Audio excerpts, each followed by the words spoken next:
ఏకాదశి రోజు ఎందుకు అన్నం తినకూడదు? అన్నము పోయి పరబ్రహ్మని అడిగిందిట.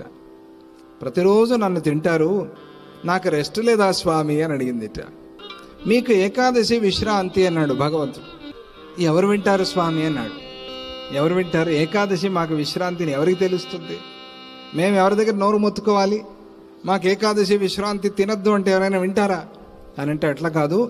ఈ రోజు నుంచి ఒక నియమము, ఏకాదశి తిథి రోజు సమస్త పాపాలు వచ్చి అన్నాన్ని ఆశ్రయించి ఉంటాయి.